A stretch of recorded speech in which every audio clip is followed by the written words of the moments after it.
Good morning.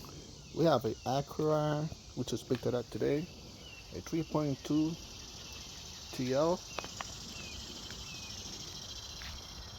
It looks pretty bad, in good condition, body-wise.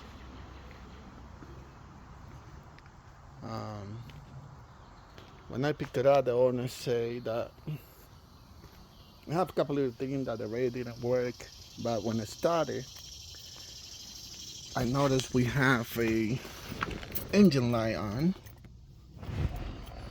So I was looking for the OBD port. OBD port is not located right here like most of the car do. On this one, it's actually located right under here. It's like a little cover top in here. You just gotta tap it, flip it, and then you can actually see it right there. That's your OBD port location on a 2001 Acura TL that I have.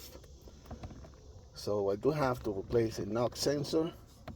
I PO 325. So I'm gonna be working on that soon. But that is what the OBD location is on this car. So I hope that helps.